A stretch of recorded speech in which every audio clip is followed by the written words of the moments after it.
ನೀವು ಈಗ ಬಿಜೆಪಿ ಮತ ಹಾಕೋ ಮುಖಾಂತರವಾಗಿ ಬಿಜೆಪಿ ಕಮ್ಬ್ಯಾಕ್ ಮಾಡುವಂಥ ನಿಮ್ಮ ಹಾದಿನ ಸುಗಮ ಮಾಡ್ಕೊಳ್ತಿದ್ದೀರಾ ನೀವು? ನೋಡಿ, ನಾ ಕಮ್ಬ್ಯಾಕ್ ಮಾಡ್ಕೋಬೇಕಂತ ಹೇಳಿನೇ ಹಾಕಿಲ್ಲ. ನಾನೇನು ಅವ್ರು ತೊಗೊಲಿಕ್ಕಂದ್ರೂ ಪರವಾಗಿಲ್ಲ. ನನ್ನ ರಾಜಕೀಯ ಸ್ಟ್ಯಾಂಡು ಗಟ್ಟಿ ಇದೆ. ಕುಟುಂಬ ರಾಜಕಾರಣದ ಏನು ನಡೆದಿದೆ ಕರ್ನಾಟಕದಲ್ಲಿ ಭ್ರಷ್ಟ ಕುಟುಂಬಕ್ಕೆ ಅದರಿಂದ ಮುಕ್ತ ಆಗೋವರೆಗೆ ನನ್ನ ಸ್ಟ್ಯಾಂಡಿನಲ್ಲಿ ಬದಲಾವಣೆ ಇಲ್ಲ. ನೀವು ಉಚ್ಚಾಟನೆ ಆಗಿದ್ರು ಕೂಡ ಪಕ್ಷ ನಿಷ್ಠೆಯನ್ನು ತೋರಿಸಿದ್ದಕ್ಕೆ ಬಿಜೆಪಿ ನಿಮ್ಮನ್ನು ಕನ್ಸಿಡರ್ ಮಾಡ್ಬೋದು ಅನ್ನುವಂಥ ವಿಶ್ವಾಸ ಇದೆಯಾ? ನೋಡಿ, ಯಾವಾಗಲೂ ನಾ ಪಕ್ಷ ನಿಮಗೆ ಹೇಳ್ತೀನಿ, ನಾ MLC ಆಗಿದ್ದೆ ವಿಧಾನ ಪರಿಷತ್ತಿಗೆ. ಅವಾಗ ಉಗ್ರಪ್ಪನವರು ಇದರ ಮ್ಯಾಗ ಅವಿಶ್ವಾಸ ಮಾಡಿದ್ರು, ಯಾರು DS ಶಂಕರಮೂರ್ತಿಯವ್ರ ಮೇಲೆ. ಅವಾಗ ನನಗೆ ಇವತ್ತು ನಾ ಹೇಳ್ತಾ ಇದ್ದೀನಿ ನಿಮ್ಮ TV9ಗೆ, ಅವತ್ತು MB ಪಾಟೀಲ್ರು ನನ್ನ ಸಿದ್ದರಾಮಯ್ಯನವ್ರು ಮುಖ್ಯಮಂತ್ರಿ ಮನೆಗೆ ಕರ್ಕೊಂಡು ಹೋದರು.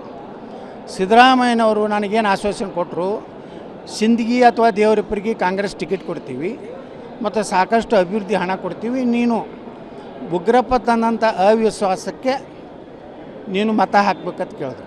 ಇವತ್ತು MB ಪಾಟೀಲ್ರು ಇದ್ದಾರೆ, ನಮ್ಮ ನಿಕಟಪೂರ್ವ ಮುಖ್ಯಮಂತ್ರಿ ಸಿದ್ದರಾಮಯ್ಯನವರು ಇದ್ದಾರೆ. ನಾ ಅವ್ರಿಗೆ ಹೇಳಿ ಬಂದೆ, ಇಲ್ಲ ಸರ್, ನಾ BJPಗೆ ಓಟ್ ಹಾಕ್ತೀನಿ, ತಪ್ಪು ತಿಳ್ಕೊಬೇಡ್ರಿ, ಇಲ್ಲಿ ಹೇಳಿ ಸುಳ್ಳು ಹೇಳಿ ನಾವು ಹೋಗುವಂಥ ವ್ಯಕ್ತಿ ಅಲ್ಲ ಅಂತ. ಅವಾಗ ಅವ್ರು ಅಂದರು, ಥ್ಯಾಂಕ್ ಯು ಯತ್ನಾಳ್, ಹಿಂಗೆ ಗಟ್ಟಿಯಾಗಿ ಮಾತಾಡಬೇಕು ಪಾಪ ಸಿದ್ದರಾಮಯ್ಯನವ್ರು ಹೇಳಿದ್ರು. ಅವತ್ತು ನನ್ನ ಓಟಿನ ಮೇಲೆ DS ಶಂಕರಮೂರ್ತಿಯವ್ರದ್ದು ಅವತ್ತು ಏನು ಸಭಾಪತಿ ಗೆದ್ದರು, ಅವಿಶ್ವಾಸ ಸೋಲಾಯಿತು.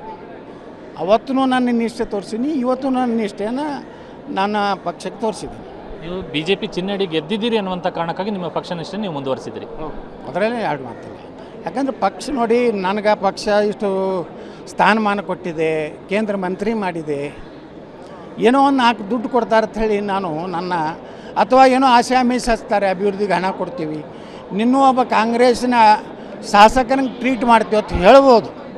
ಆದರೆ ನಾ ಅದಕ್ಕೆ ಯಾವುದಕ್ಕೂ ನನಗೇನು ಅವಶ್ಯ ಇಲ್ಲ ಅಂತದು. ನಾ ಸಾಕಷ್ಟು ನನ್ನ ಕ್ಷೇತ್ರದ ಕೆಲಸ ಮಾಡಿದ್ದೀನಿ. ನನಗೇನು ಈ ಆಸೆ ಆಮಿಷಗಳು ಬಲಿಯಾಗೋಷ್ಟು ಕೆಟ್ಟ ಪರಿಸ್ಥಿತಿ ನನಗಿಲ್ಲ.